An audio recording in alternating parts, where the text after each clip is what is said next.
Good morning.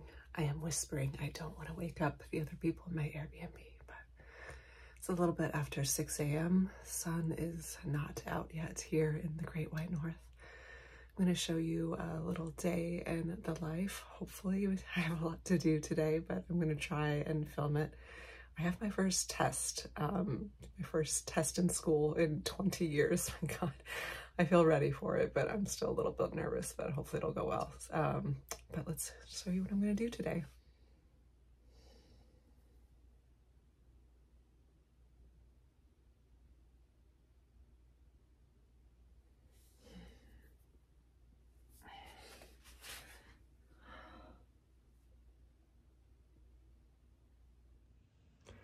Here's what's in the bag. We've got a little snack situation.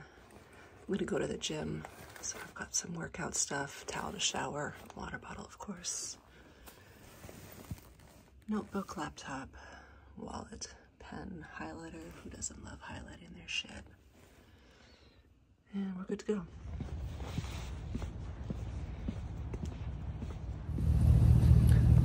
It's a beautiful morning out. Bus ride takes me about an hour, 45, actually this time of day it'll probably be more like 45 minutes, 50 minutes. Not so bad actually, because I can just zone out, listen to music, or today I'm going to listen to a webinar from the Yale Forest Forum, and just a good time to chill and get ready for the day. It's honestly been really less stressful compared to driving in California. I've adapted to it quite well. So yeah, it's time to go to school.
Okay, workout is done. I actually ended up doing an impromptu short. Sometimes those just sporadically come to me, so I made one.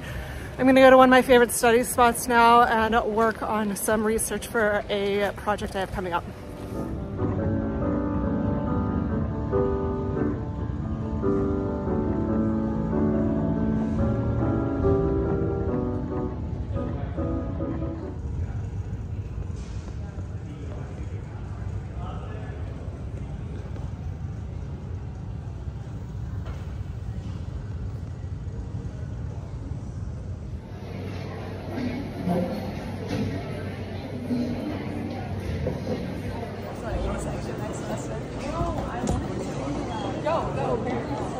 There's 180, so section 218.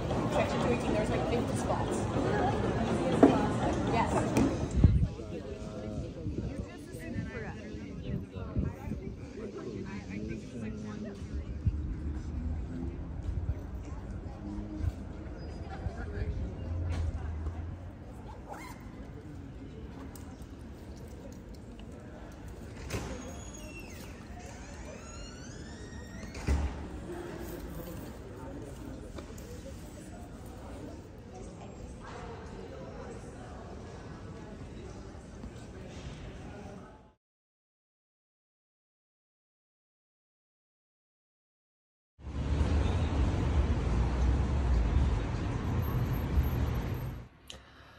Okay, I am back home. I just stopped at the market to pick up some bok choy and sweet potatoes and hummus. I'll make that with some rice for dinner.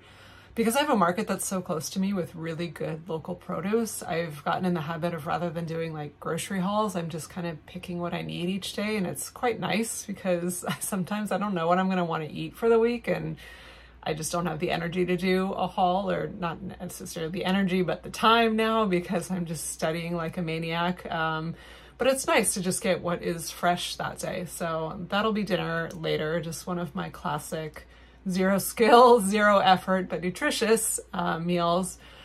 Right now, I'm going to decompress for a hot second, and really not that long, because I got to jump into all sorts of more school stuff. I have some reading I need to do. I need to work on research for, well, a report that I'm in the middle of, and then preliminary research for 2 other projects that are starting. There's all sorts of balls in the air right now.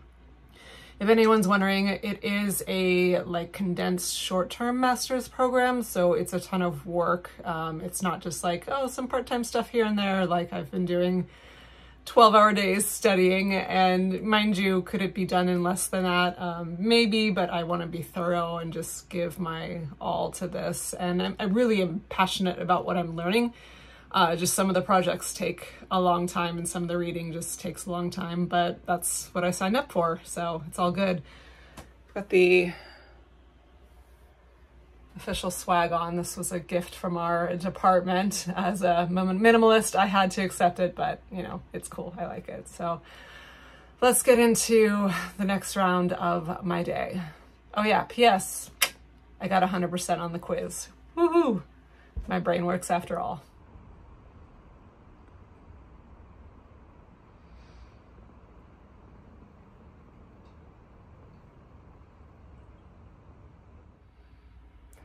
Just finished reading a really illuminating article about bands and groups of hunter-gatherers that still exist in the world. Predominantly, most of them are still in Africa. There's some in Latin America as well. But kind of flipping the science on its head of, one, that these groups were sort of pushed out into the fringes of society by more developing societies, and 2, that they're quality of life is, of course, inherently less than settled, developed societies. And in so many ways and markers, as sort of a people with a more evolved and open mind and modern mind that's not limited by Euro-American ontology and Western science, although, you know, we tend to think of science as objective and truth, but it's still through the lens of those who have made the rules of it. But regardless, the point of this is that many of these groups of people absolutely had access to settle down, had access to agricultural practices, but opted to abstain out of that lifestyle and continue living how they were living. And there's many biomarkers for health and for the depth and richness of their societies and how they're living that indicate that they are in many ways living better. They're not dependent on agriculture, which can be limited with crop supply, of course, have bad crop years or vulnerability to climate shifts or other natural disasters and spread of disease and other sort of social limiting hierarchies that happen in sedentary societies. And of course, the sedentary societies in general, if you think of the modern tech age that many people are living in, of just sitting in an office or a desk all day, no one would argue that that feels good or is natural.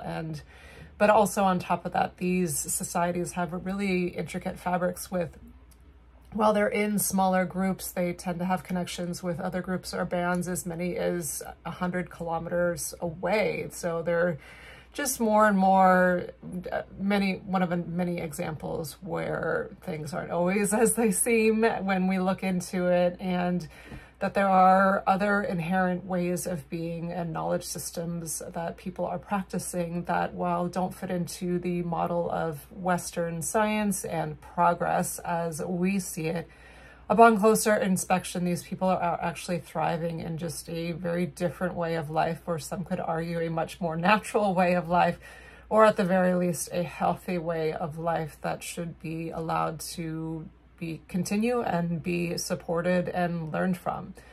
So now I'm going to eat some dinner.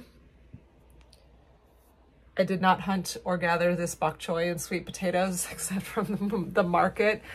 I'm not a good cook. You all know that if you've watched my channel, but everything in here is healthy and delicious. We've got rice, there's a little bit of tamari on there, sweet potato bok choy, and hummus.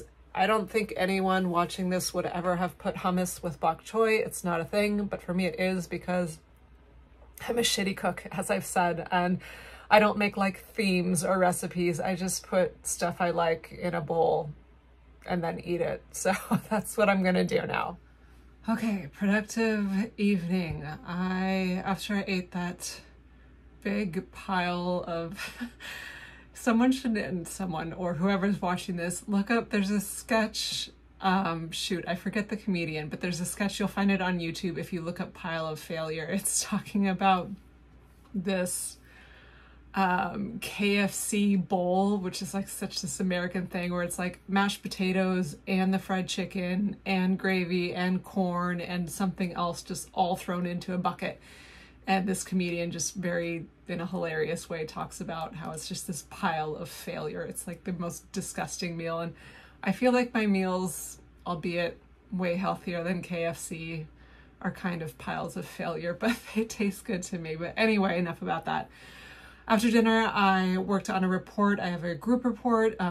We were doing it. I'm so like out of the loop, but now becoming in the loop with modern tech, how you can just share a Google Doc and be like working on the report all at once and like seeing what other people are doing on it surgically, and felt like gaming or something. Like this did not exist in my undergrad, but it was actually quite helpful and convenient, so you're not always have to be with your group. But anyway, we got her done. She's ready to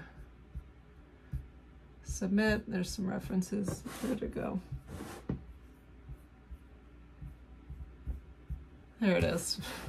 Tech genius here.